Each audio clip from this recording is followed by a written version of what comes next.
Okay, welcome back to Pharma Minds दोस्तों।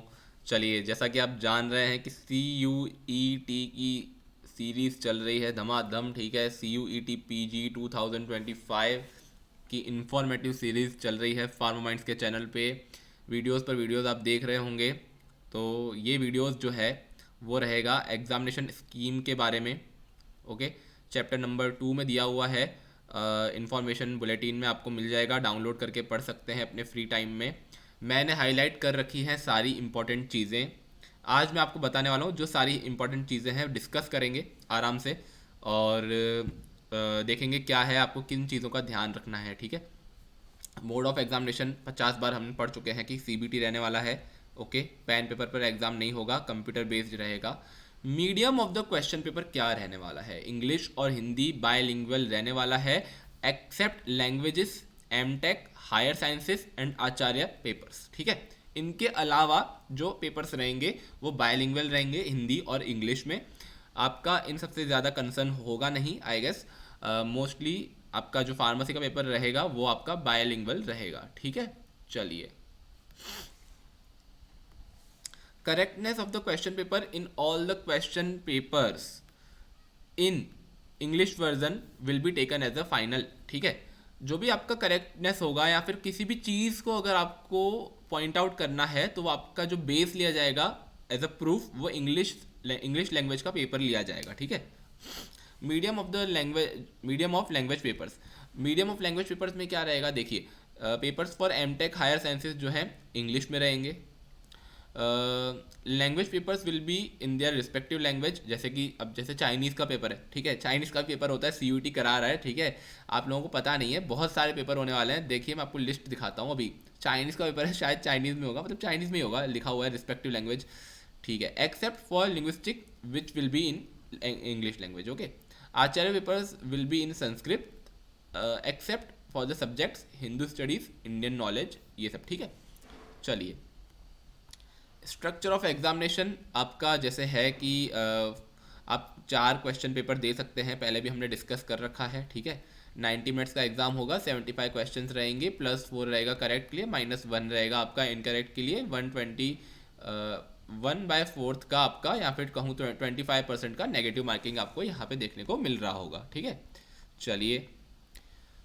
और आपका 2-3 शिफ्ट में एग्ज़ाम रहेगा, मतलब ऐसा नहीं है कि आपका आधा पेपर एक शिफ्ट में, आधा पेपर दूसरी शिफ्ट में, ऐसा नहीं।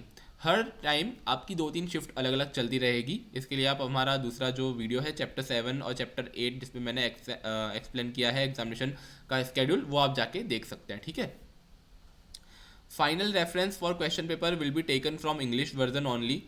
Syllabus availability is there on NTA website, on CUET website, you can download it from there. Okay, चलिए। अब देखिए, यहाँ पे सारा पढ़ेंगे नहीं, पर आप एक बार नज़र मार लीजिए कि कौन कौन से पेपर होने वाले हैं, कौन कौन से प्रोग्राम्स ऑफर किए जाने वाले हैं। देखिए, ये देखिए कितने सारे हैं। ठीक है, you name it and they have it. Okay, चलिए देखते रहिए। English, Sanskrit, Arabic, Assamese, Bengali, Chinese, French, German, Gujarati, Japanese, ये आपके सारे शायद लैंग्वेजेस के हैं। साइंसेस में आपका आ जाएगा एग्रीकल्चर वगैरह, बायो इन्फॉर्मेटिक्स होने वाला है। That is interesting subject, very interesting. Okay, and biochemistry, one of my favourite subjects. चलिए, लाइफ साइंसेस है, और मैथमेटिक्स है जो मेरे को बिल्कुल पसंद नहीं है, ना ही मुझे आता है। चलिए, एक सेकेंड। ये रहा हमारा फार्मेसी का पेपर। ठीक है, साथ ही साथ physics, plant biotechnology, soil sciences, statistics, zoology, atmospheric sciences, सारे पेपर्स हैं। ह्यूमैनिटीज़ के पेपर्स हैं। So there are many papers. Okay, like number of papers they are conducting. ठीक है, मेरे को भी पता नहीं था कि इतने पेपर्स होते हैं। जब मैंने ब्रोशर पढ़ा, ठीक है, जब मैंने देखा ये सब, तब मेरे को भी थोड़ा शौक लगा कि मतलब इतने पेपर्स होने वाले हैं, क्या होने वाला है ऐसा। तो आप भी पढ़िएगा। ठीक है, देखिए, आपको इन्फॉर्मेशन ही मिलेगी। चलिए,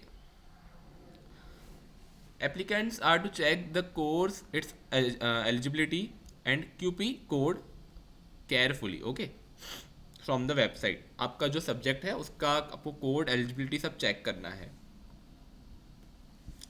सिलेबस दिया हुआ है, आप इसके लिए हमारा सिलेबस वाला वीडियो देख सकते हैं, हमने सारा एक्सप्लेन कर रखा है सिलेबस। इंपॉर्टेंट चीज़ें मैंने बताई हुई है अपनी तरफ से जो आ सकती हैं, ठीक है। फार्मेसी का सिलेबस जो है फॉर एम फार्म, ठीक है, जो लोग ऑप्ट कर रहे हैं उनके लिए। तो ये था चैप्टर 2 आपका, इसमें जो भी इम्पोर्टेंट था ऊपर हमने डिस्कस कर लिया है, ठीक है, सारी चीज़ें एग्जामिनेशन स्कीम से लेके एंड तक। चलिए अब आते हैं एलिजिबिलिटी एंड क्वालिफिकेशंस पे। Eligibility and qualifications chapter 3 from information bulletin. Okay, चलिए एज लिमिट है, there is no age limit for this exam, पर कुछ एजुकेशनल क्वालिफिकेशंस हैं जो आपको एज अ कैंडिडेट फुलफिल करनी पड़ेंगी। बैचलर्स डिग्री दोस्तों आपके पास होनी चाहिए, ठीक है। बैचलर्स डिग्री या इक्विवेलेंट एग्जामिनेशन आपके पास क्लियर होना चाहिए, आपने पास कर रखा होना चाहिए, या फिर आप उसमें अपीयर कर रहे हो, मतलब कि लास्ट ईयर में आप होने चाहिए हो बैचलर्स डिग्री के लिए, ठीक है। चलिए university specific age criteria, admission to university will be subject to compliance with the age criteria if any prescribed by the specific university। हम हर वीडियोस में यही कह रहे हैं कि अगर यूनिवर्सिटी में आपको जो एडमिशन लेना है वो यूनिवर्सिटी का कुछ एज क्राइटेरिया है तो आपको वो कंप्लाई करना पड़ेगा, ठीक है। इसलिए candidates are advise to verify the age requirements of the university they wish to apply before the submitting their applications. मतलब आप अपना यूनिवर्सिटी जो आप अपना एम कर रहे हो कि मुझे ये यूनिवर्सिटी में जाना है, तो आप उसका एक बार देख लीजिए क्या एलिजिबिलिटी क्राइटेरिया है रिगार्डिंग एज, फिर आप आगे प्रोसीड कर सकते हैं, ठीक है। यहाँ पे कुछ नोट करके दिया हुआ है कि for the admission to universities through CUET the existing policies regarding quota, category, relaxation, reservation, qualification, subject combination, preference etcetera of the respective university shall be applicable. मतलब यहाँ पे क्या कह रहा है कि आप जो भी यूनिवर्सिटी पे एग्जामिनेशन मतलब देकर आप जो भी यूनिवर्सिटी में एग्जामिनेशन क्रैक करके जब एडमिशन लेंगे, ठीक है, तो उस यूनिवर्सिटी का स्पेसिफिक जो क्राइटेरिया है आपको फुलफिल करना रहेगा। इट कैन बी रिजर्वेशन हो सकता है, कोई क्राइटेरिया का मतलब वहाँ पे दिया हो सकता है, कुछ कैटेगरी का हो सकता है, कुछ भी, मतलब हर यूनिवर्सिटी का अपना रहेगा ऐसा। As the eligibility criteria for the admission may be unique for every university, the candidates are advised to visit the university website before proceeding. Okay, चलिए candidates are advised to satisfy themselves before applying that they possess the eligibility criteria laid down by the university they are applying to। मतलब आप जिस university में जाना चाहते हैं उसके जो एलिजिबिलिटी क्राइटेरिया है उसको आप पहले सेटिस्फाई कर लें, ठीक है, फिर आप आगे प्रोसीड करें, ठीक है। जैसे कि आपने हमारी यूनिवर्सिटी वाली अगर वीडियो देखी है जिसमें हमने डिफरेंट यूनिवर्सिटीज़ को देखा था, एम फार्म के लिए जो यूनिवर्सिटीज़ थी, MIT थी, चंडीगढ़ यूनिवर्सिटी थी, दिल्ली यूनिवर्सिटी थी, ठीक है, और पंजाब यूनिवर्सिटी आई गेस थी, जो भी यूनिवर्सिटीज़ थी वहाँ पे सबका अलग अलग बी फार्म का एलिजिबिलिटी क्राइटेरिया दिया हुआ था कि किसी को 60% से ज़्यादा चाहिए था, किसी को 55% से ज़्यादा चाहिए था, ठीक है। तो हर यूनिवर्सिटी का अपना एक एलिजिबिलिटी क्राइटेरिया रहेगा।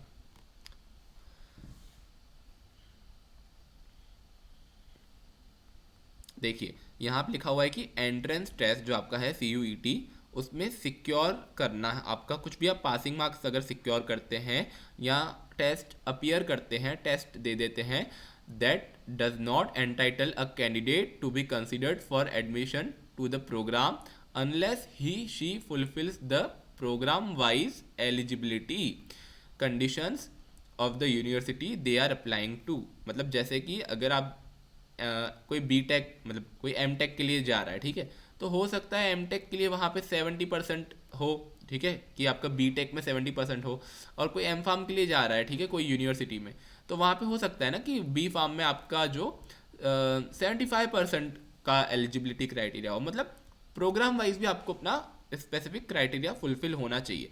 ऐसा नहीं है कि आपने CUET टेस्ट दे दिया, आपने एप्लीकेशन फॉर्म भर दिया, आप क्वालिफाई हो गए, पास हो गए, आपका रैंक आ गया तो आप एलिजिबल हैं, कोई भी जगह पे जाके आप प्रोग्राम में एडमिशन ले सकते हैं, ऐसा नहीं है, ठीक है। आपको क्राइटेरिया फुलफिल करने रहेंगे। चलिए, तो ये हमने देख लिए चैप्टर 2 और चैप्टर 3। अब आते हैं चैप्टर 4 पे, जो कि आपका डिपिक्ट करता है रिजर्वेशंस को। जी बिल्कुल। चलिए, रिजर्वेशंस में इंडियन लॉज के अकॉर्डिंग यहाँ पे OBC NCL, OBC non creamy layer, I guess यही होता है फुल फॉर्म्स का, general EWS, SC, ST, okay, 4 यहाँ पे कैटेगरीज दी हुई हैं, ठीक है, ओके। देन यहाँ पे क्या लिखा हुआ है कि however in the case of participating university the reservation policy of the respective state shall be applicable. State wise जो है आपका रिजर्वेशन पॉलिसीज बदल सकती है, ठीक है। Reservation details are to be provided by the admitting universities institution, NTA has no role in it.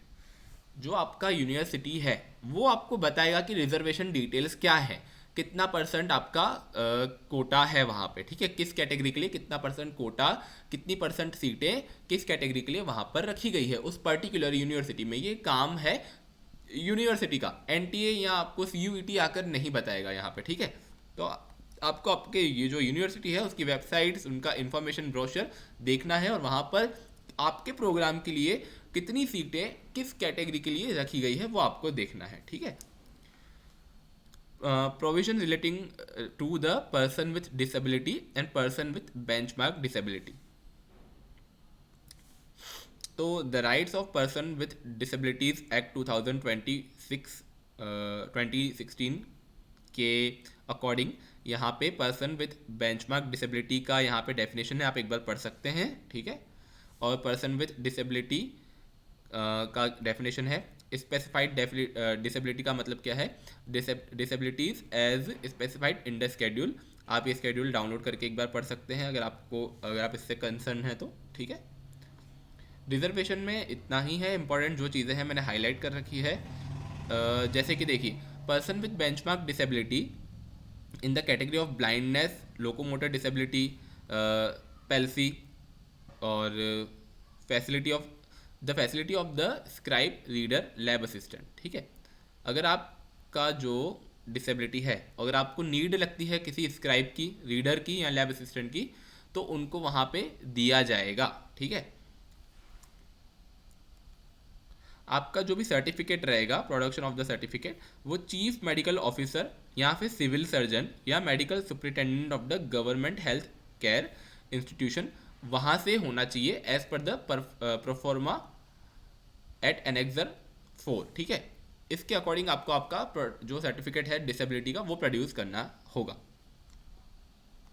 In case the candidate is allowed to bring his own scribe, ठीक है। स्क्राइब मतलब वो होता है जो आपका एग्जाम में हेल्प करता है, ठीक है। हेल्प मतलब क्वेश्चन आंसर बताता नहीं है, मतलब ऐसा नहीं होता क्वेश्चन आंसर आपको बता रहा है, मतलब अगर आप पढ़ नहीं सक रहे, ठीक है, तो आपको वो या फिर आप सुन नहीं सक रहे, या फिर जो भी आपकी डिसेबिलिटीज़ है उसमें आपको वो एग्ज़ाम देने में आपका वो करेगा, ठीक है, असिस्ट करेगा, आपको आंसर्स वगैरह नहीं बताएगा, ठीक है। So the qualification of the scribe should be 1 step below the qualification of the candidate taking the examination, okay. तो जो फिजिकली डिसेबल कैंडिडेट्स हैं वो जो अपना स्क्राइब अगर ले जा रहे हैं, उनको अगर दिया जा रहा है ऐसा अलाउंस कि अपना स्क्राइब ले जा सकते हैं वो, तो वो स्क्राइब का जो क्वालिफिकेशन है 1 स्टेप कम होना चाहिए आपके क्वालिफिकेशन से, ठीक है। यहाँ पे the medical authority of the purpose of certification as mentioned above should be a multi member authority comprising the following, ठीक है। यहाँ से आप अपना, जैसे कि हमने पहले बात की, वो आप अपना सर्टिफिकेट आपका प्रोड्यूस्ड हुआ होना चाहिए, इनके मतलब सिग्नेचर्स के थ्रू वो होना चाहिए वैलिड, ठीक है। यहाँ पे स्क्राइब एंड कंपनसेटरी टाइम दिया हुआ है, आपको कंपनसेटरी टाइम भी मिलता है, एक्स्ट्रा टाइम मिलता है अगर आप फिजिकली डिसेबल्ड हैं, ठीक है। तो वो होना चाहिए, आपका जो टाइम होता है ना वो 20 मिनट्स होता है पर एग्ज़ाम आवर, ठीक है। जैसे कि आपका एग्ज़ाम का 90 मिनट्स है, ठीक है, तो 90 मिनट्स में कितना हुआ, 1 घंटा और 30 मिनट, तो इसका मिल जाएगा 20 मिनट हो जाएगा, और आपको इसका 30 मिनट का शायद आपको 10 मिनट मिल सकता है टोटल। आपको एक्स्ट्रा टाइम इस तरह से शायद ये लोग अलॉट करेंगे, ठीक है। वो आपको जैसे जैसे आप अगर उस प्रोसेस में जाएंगे, वहाँ पे आप जब एग्ज़ाम सेंटर पे जाएंगे तो वहाँ पर भी आपको वो बताएंगे कि एक्स्ट्रा कंपनसेटरी टाइम किस अकॉर्डिंग आपको मिलेगा, ठीक है। इसलिए हमने जो पहले वाली वीडियो देखी थी इंस्ट्रक्शंस वाली, वहाँ पे फिजिकल डिसेबल जो कैंडिडेट्स रहेंगे उनको अपना सर्टिफिकेट भी ले जाना चाहिए, जो उनका जो सर्टिफिकेट रहेगा फिजिकल डिसेबिलिटी का, वहाँ पे दिखाने के लिए। यहाँ पे स्ट्रिक्टली लिखा है बिल्कुल स्क्राइब जो होगा, तो स्क्राइब अगर आप अपना ले जाएं या फिर आपको एनटीए दे, ठीक है। एनटीए भी आपको स्क्राइब दे सकता है अगर आप उनको रिक्वेस्ट करेंगे तो scribe will neither explain the question nor suggest any solution to the candidate, ठीक है। ये अगर करेंगे, अगर ऐसा होता है, आपको स्क्राइब अगर आपकी हेल्प करता है तो आपका जो कैंडिडेचर है या फिर आपका जो एडमिशन प्रोसेस है वो पूरा कैंसिल कर दिया जाएगा, ठीक है। अगर बताया जा रहा है कि देखिए इसमें लिखा है कि कैंडिडेट अगर स्क्राइब अवेल करता है, ठीक है, स्क्राइब के लिए रिक्वेस्ट करता है या कंपनसेटरी टाइम के लिए रिक्वेस्ट करता है, but does not possess the extent of disability that warrants the use of scribe और कंपनसेटरी टाइम। मतलब देखिए जो डिसेबिलिटी होती है ना उसमें परसेंट होता है, ठीक है। 40% से कम वालों, ऐसे मतलब यहाँ पे इसमें लिखा हुआ था, आप एक बार पढ़ सकते हैं, 40% से कम नहीं होना चाहिए डिसेबिलिटी। अगर इन केस स्क्राइब का आप यूज़ करते हैं और कंपनसेटरी टाइम भी यूज़ करते हैं, मतलब एक्स्ट्रा टाइम आप यूज़ करते हैं, और बाद में पता चलता है कि आपका जो डिसेबिलिटी का एक्सटेंट है वो उतना नहीं है जितना चाहिए ये चीज़ें यूज़ करने के लिए, तो आपका सारा जो प्रोसेस है इवैल्यूएशन, रैंकिंग, आपका एडमिशन प्रोसेस वहाँ से कैंसिल कर दिया जा सकता है, आपको एक्सक्लूड कर दिया जा सकता है, ठीक है। और अगर यहाँ पे लिखा हुआ है कि अगर आप एडमिशन ले भी लेते हैं किसी इंस्टीट्यूट में तो भी इनके पास राइट है कि आपका वो कैंसिल कर दें एडमिशन, ठीक है। देखिए सो बिल्कुल जो भी है आपका बिल्कुल प्रामाणिक होके बिल्कुल इसके हिसाब से, गाइडलाइंस के हिसाब से आप रहिए, ठीक है। Candidate must note that the benefit of the reservation will be given to them subject to verification of documents, ठीक है। आपके पास अगर आप कुछ भी अवेल कर रहे हैं as per your reservation, your Kota, ठीक है, तो आप यहाँ कैटेगरी, तो आपके पास वेरिफिकेशन के लिए डॉक्यूमेंट्स आपके पास होने चाहिए, ठीक है। इनकरेक्ट और इनकम्प्लीट इन्फॉर्मेशन या गलत, फेक, फर्निश्ड ये डॉक्यूमेंट्स प्रोड्यूस करके आप अपना जो एडमिशन है वो भी कैंसिल हो जाएगा। अगर आपका जो प्रोसेस है आपको उससे भी बाहर कर देंगे, ठीक है, सारा आपका कैंसिल हो जाएगा। तो ये था regarding reservation. So we have learned a lot of things, very new things, ठीक है, इन दिस वीडियो। सो बने रहिए फार्मा माइंड्स के साथ, और भी ऐसी अपडेट्स आएंगी, ठीक है, रिगार्डिंग अदर एग्जाम्स ऑल्सो। अगर आप प्रिपेयर कर रहे हैं बिट्स के लिए या फिर एम्स के लिए, ठीक है, या फिर आप प्रिपेयर कर रहे हैं कोई भी ऐसे एग्ज़ाम के लिए रिलेटेड टू फार्मेसी, सारी अपडेट्स आपको मिलेंगी फार्मा माइंड्स के ऊपर, ठीक है। फार्मा माइंड्स के साथ आप बने रहिए, अपडेट मिलता रहेगा आपको, और हम भी आपके लिए न्यू वीडियो जल्दी लेकर आएंगे रिगार्डिंग CUET। बने रहिए तब तक, थैंक यू।